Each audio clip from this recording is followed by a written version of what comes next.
नमन करते हुए मैं आप सबका हृदय से अभिनंदन करता हूं। मंच पर उपस्थित भारतीय जनता पार्टी के क्षेत्रीय अध्यक्ष श्री सत्येंद्र सिसोदिया जी, कार्यक्रम के अध्यक्ष श्री रोशनलाल जी, प्रदेश सरकार में मेरे साथ सहयोगी मंत्रीगण श्री जसवंत सिंह जी, कुंवर ब्रजेश सिंह जी, भारतीय जनता पार्टी के जिला के अध्यक्ष महेंद्र सैनी जी, महानगर अध्यक्ष पुनीत त्यागी जी, महापौर डॉक्टर अजय सिंह जी, जिला पंचायत अध्यक्ष श्री मागेराम चौधरी जी, हमारे विधायकगण राजीव कुंबर जी, देवेंद्र निम जी, आज के इस कार्यक्रम में उपस्थित लोकसभा के प्रभारी पूर्व विधायक श्री नवाब सिंह नागर जी, विजेंद्र कश्यप जी, हमारे लोकप्रिय प्रत्याशी और पूर्व सांसद श्री राघव लखनपाल जी, समाज के विभिन्न तबके से जुड़े हुए सभी हमारा उपस्थित नेतृत्व वर्ग, उपस्थित बहनों और भाइयों, इस सहारनपुर के प्रबुद्ध जनों के साथ मेरा संवाद का कार्यक्रम है।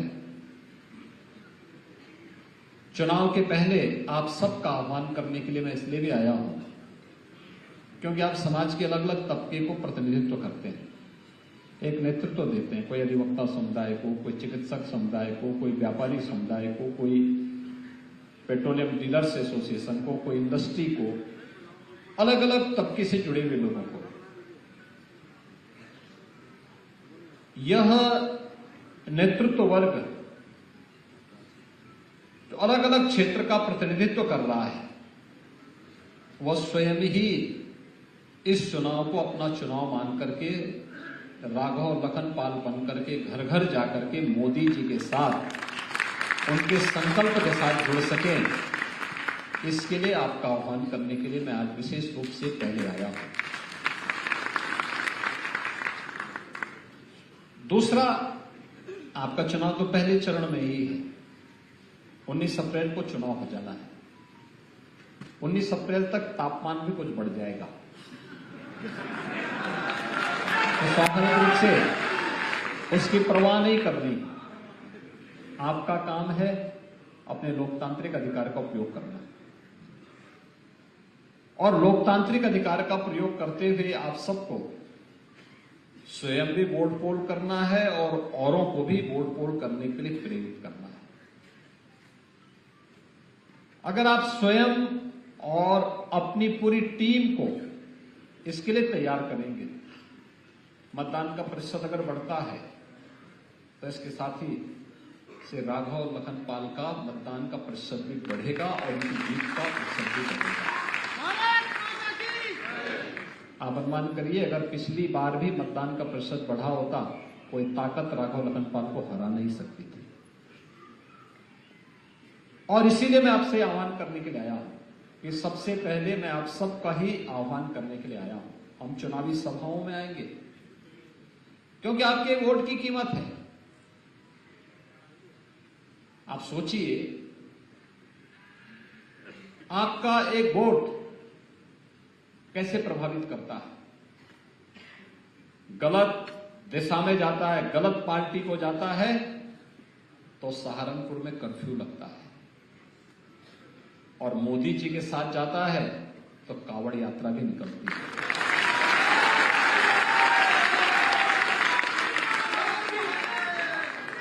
आपका एक वोट गलत दिशा में जाता है तो सहारनपुर अराजकता की भेंट चढ़ता है, और अगर मोदी जी के साथ जाता है तो यही सहारनपुर आस्था का सम्मान करने वाला सहारनपुर बन जाता है। आपका वोट अगर गलत हाथों में जाता है तो इस सहारनपुर में रंगदारी वसूली शुरू हो जाती थी, और आज मोदी जी के साथ में गया है तो यहां की काष्ठ कला फिर से पुनर्जीवित होकर के दुनिया में छाने के लिए आतुर दिखाई दे रही है। ये हमारा हस्तशिल्पी कारीगर, ये किसी भी जाति, किसी भी मत और मजहब को मानने वाला होगा, लेकिन पहचान तो सहारनपुर को दे रहा है, पैसा सहारनपुर में आ रहा है, विकास सहारनपुर का हो रहा है, और सहारनपुर का विकास होगा तो प्रदेश का विकास अपने आप हो जाएगा। आपका वोट गलत हाथों में जाता था तो बेटी भी असुरक्षित थी और व्यापारी भी असुरक्षित था। आपका वोट मोदी जी के आह्वान पर गया तो बेटी भी सुरक्षित हुई और व्यापारी भी सुरक्षित हुआ। और इसीलिए आज मैं आपके पास आया हूं आपसे कहने के लिए कि एक और जहां सुरक्षा का माहौल बनाने का कार्य हुआ है, सुरक्षा और समृद्धि आप सबका आह्वान करने के लिए आई है, संस्कृति की अभिवृद्धि हो रही है, वह एक आपके लोकतांत्रिक अधिकार के कारण। आपका लोकतांत्रिक अधिकार आपको तय करना होता है कैसे इसका इस्तेमाल करना है। गलत दिशा में जाएगा तो उसके परिणाम की भुगतभोगी हमें ही नहीं, आने वाली कई पीढ़ियों को बनना पड़ेगा। और सही दिशा में जाएगा तो आपने बदलते हुए भारत को देखा है। 10 वर्ष में हमारा भारत बदला है। एक नए भारत का हम दर्शन कर रहे हैं। एक नया भारत, दुनिया के अंदर भारत के पासपोर्ट की कीमत बढ़ी है, भारत का सम्मान बढ़ा है। 140 करोड़ का भारतवासी आज दुनिया के अंदर कहीं जाता है तो सम्मान के साथ देखा जाता है, और नहीं तो 2014 के पहले भारत के नागरिकों को शक की निगाहों से देखा जाने लग गया था। शक की निगाहों से देखा जाता था। ये शक की निगाहों से देख करके देश के माहौल को जिन लोगों ने खराब करने का प्रयास किया था उस समय, ये वही लोग हैं जो लोग जाति के नाम पर वोट तो लेते थे लेकिन अव्यवस्था पैदा करते थे देश के अंदर। देश की पहचान को 140 करोड़ लोगों के सम्मान के साथ खिलवाड़ करते थे। और आज 140 करोड़ लोग दुनिया के अंदर कहीं जाते हैं तो सम्मान की निगाहों से देखे जाते हैं। ऐसे ही देश की सीमाएं 14 के पहले असुरक्षित थी, आज देश की सीमा पूरी तरह सुरक्षित है। आंतरिक सुरक्षा की स्थिति बेहतर हुई है। बचपन में हम लोग एक नारा लगाते थे, भारतीय जनता पार्टी भी और भारतीय जनसंघ भी उससे पहले एक नारा लगाता था, एक देश में 2 प्रधान 2 प्रधान 2 निशान नहीं चलेंगे, नहीं चलेंगे। एक नारा लगता था पूरे देश के अंदर।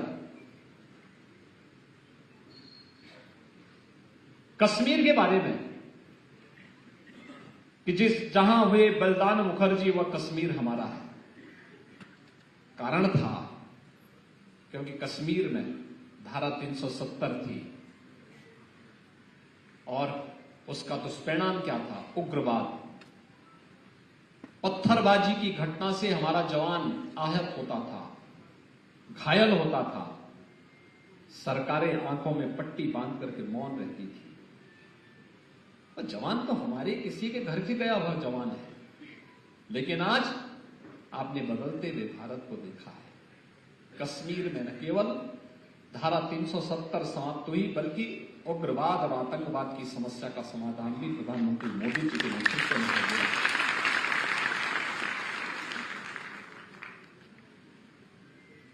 मैं इस बार होली को देख रहा हूं।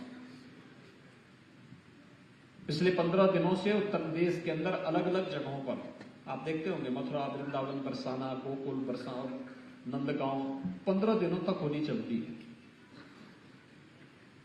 काशी में भी होली का आयोजन बड़ा होता है, अयोध्या में भी होता है। अलग अलग जनपदों में अलग अलग तरीके से देखो होली मनाते हैं। गत वर्ष तक हम लोग गाना सुनते थे अयोध्या में, होली खेले रघुबीरा अवध में, होली खेले। अब आप सोचिए, मैं सोचता था कि गाना तो हम गा रहे हैं, क्या सचमुच अयोध्या धाम में रामलला है क्या? 500 वर्षों के बाद पहली बार रामलला ने अयोध्या में होली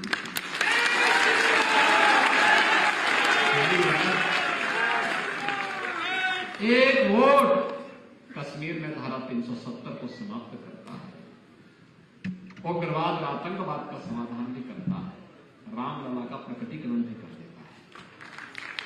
अपने वोट की कीमत से पहचानिए, और यही है देश के अंदर मोदी की गारंटी। जो लोग जाति के नाम पर बांटने के लिए आए थे, जाति के नाम पर वोट ले रहे थे, उनके लिए परिवार पहले है, फैमिली फर्स्ट।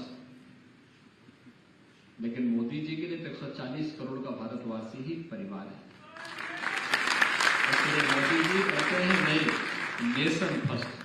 अब हमें तय करना है फैमिली फर्स्ट या नेशन फर्स्ट। तो नेशन फर्स्ट और भारतवासी का संकल्प होना चाहिए। वे तुष्टीकरण के आधार पर समाज को बांटते हैं। मोदी जी ने कहा नहीं, हमें तो सबका साथ और सबके विकास के आधार पर देश के 140 करोड़ लोगों की संतुष्टि के लिए कार्य करना है। उन्होंने जाति के नाम पर बांटा, मोदी जी ने गरीब कल्याण के आधार पर समाज के प्रत्येक तबके को शासन की योजना का लाभ दिया। उन्होंने जाति, संप्रदाय, मत और मजहब के आधार पर विभाजित किया। मोदी जी ने कहा नहीं, हमें विकसित भारत की संकल्पना को पूरा करना है।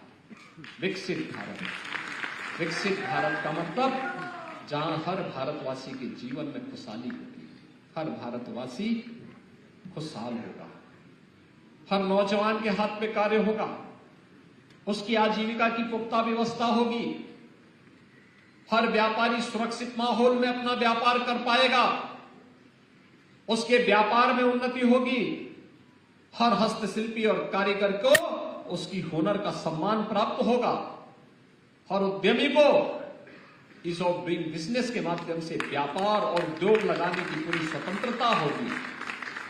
देश और दुनिया के अंदर अपने प्रोडक्ट को पहुंचाने के लिए एक बेहतर कनेक्टिविटी होगी। इस प्रकार का माहौल देने के लिए आज मोदी जी ने इस प्रकार का माहौल भारत के अंदर बनाया है। दुनिया भारत की ओर देख रही है, लेकिन विघटनकारी और विभाजनकारी ताकतें भी उतनी ही तेजी के साथ प्रहार करने के लिए आतुर दिखाई दे रही है। और इसलिए ये उम्मीद करना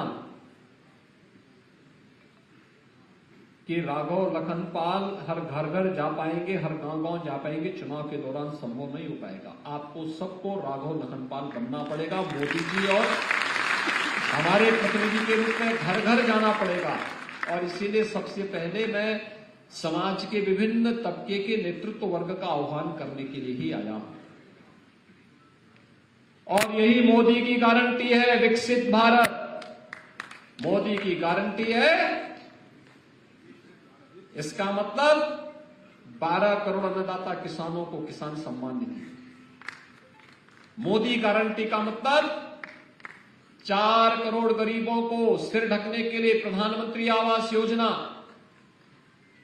2.5 करोड़ घरों को मुफ्त में बिजली का कनेक्शन, 10 करोड़ गरीबों को मुफ्त में उज्ज्वला योजना का रसोई गैस का सिलेंडर, 60 करोड़ लोगों को 5 लाख रुपए की स्वास्थ्य बीमा का कवर। मोदी की गारंटी का मतलब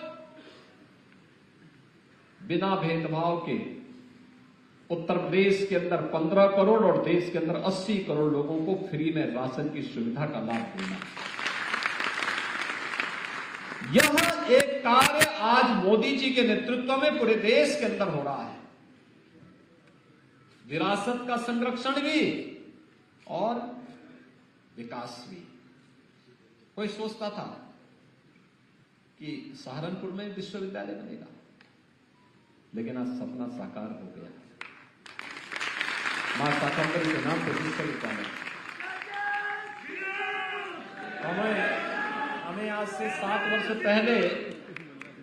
वर्ष पहले जब सहारनपुर आना होता था दिल्ली से, तो हमें 7 घंटे लगते थे। और आज आप देखना, इस वर्ष के अंत तक केवल 2 घंटे में आप दिल्ली से सहारनपुर पहुंचेंगे, 2 घंटे में। और अभी आपका सिविल टर्मिनल एयरपोर्ट का भी बनने वाला, हम पैसा दे चुके हैं, काम प्रारंभ हो चुका है। यानी एयर कनेक्टिविटी भी और बेहतर रोड कनेक्टिविटी भी, रेल की कनेक्टिविटी भी। ईश्वर चाहेंगे एक दिन, अभी जो रैपिड रेल हम लोग लेके आए हैं ना सहारनपुर, वहां तक, मेरठ तक, उसको देर सवेर तो यहां तक भी पहुंचना ही होगा। आप देखो कहां पहुंच रहा है विकास। और मैं तो बार बार जो हमारे पास यहाँ का हस्तशिल्पी और कारीगर आता है काष्ठ कला का, मैं उसको कहता हूं कि भाई अपने लोगों को बोलता हूं कि इनको अच्छी कला दिखाए, अच्छी सी अच्छी तकनीक दीजिए, इनको प्लेटफॉर्म दीजिए। और मेरा मानना है कि हमारी यहाँ की काष्ठ कला दुनिया के अंदर छा जाएगी। ऐसा फर्नीचर बनाएगा हमारा सहारनपुर का काम। अब हमारी प्रतिस्पर्धा दुनिया से है और दुनिया की इस प्रतिस्पर्धा के लिए हमें तैयार करना होगा। ये कार्य आज सहारनपुर में हो रहा है। यहां का फर्नीचर छा रहा है। वन डिस्ट्रिक्ट वन प्रोडक्ट के माध्यम से हम लोगों ने उसको एक पहचान देने का कार्य किया। जब अच्छी सरकार आती तो अच्छा अच्छा सब काम होता है, अच्छे लोग कार्य करते हैं। और हमने सुरक्षा की पुख्ता व्यवस्था की। एटीएस का सेंटर हमने बनाया है यहां पे, आपका देवबंद बनाया। देखो, मां शाकंभरी के नाम पे विश्वविद्यालय बनेगा तो देवबंद में एटीएस का सेंटर भी बनेगा। ये भी हमने पुख्ता व्यवस्था कर दी। और इसीलिए मैं आपका आह्वान करने के लिए आया हूं, आप पूरी तैयारी के साथ काम करिए, राघव लखनपाल बनिए। चुनावी सभाओं में तो हम लोग आएंगे, लेकिन आपको घर घर जाकर के, क्योंकि केवल आपके लिए 20-21 दिन का समय बाकी है। 20-21 दिन के अंदर आप यहाँ के चुनाव का परिणाम है। और मैं चाहता हूं पिछली बार का बदला लेने का अवसर आपके पास है। इस बार पूरी मजबूती के साथ भारतीय जनता पार्टी के प्रत्याशी को, लोकप्रिय प्रत्याशी को, राघव लखनपाल को विजयी बनाने का नेतृत्व आपको लेना है। हमारा ये मंच यहां पर जो है ना, यह आपके पीछे खड़ा होगा। अलग अलग तबकाधिवक्ता समुदाय अपने तरीके से, चिकित्सक समुदाय अपने तरीके से, व्यापारी समुदाय अपने तरीके से, चैम्बर वाले अपने तरीके से काम करेंगे, इंडस्ट्री वाले अपना करेंगे, ओडी-ओपी वाले अपना करेंगे, अलग अलग डीलर्स एसोसिएशन अपना करेगा, अलग अलग तबके के लोगों के द्वारा, शिक्षक अपना अलग। और पूरी मजबूती के साथ सबका लक्ष्य एक ही है कि जो देश के अंदर आवाज की है कि फिर एक बार और अब की बार 400 पार के लक्ष्य के साथ यहां से सहारनपुर से राघव लखनपाल भी साथ में होगा। इस संकल्प के साथ हम सबको आगे देखना है। और मैं यही आह्वान करने के लिए आपके पास आया हूं। मुझे बहुत प्रसन्नता है कि आपने उत्साह दिखाया है। सहारनपुर आज विकास की एक नई ऊंचाइयों को छूता हुआ दिखाई दे रहा है। और मुझे बहुत अच्छा लगता है कि सहारनपुर में अब स्वच्छता भी अच्छी दिखती है, सहारनपुर में अच्छा कार्य भी हो रहा है, सहारनपुर विकास की नई बुलंदियों को छूता हुआ आगे बढ़ रहा है। और इससे भी अच्छा कार्य यहाँ पे होना है। आप सबके प्रति मेरी शुभकामनाएं। धन्यवाद। जय जय सीताराम। माता की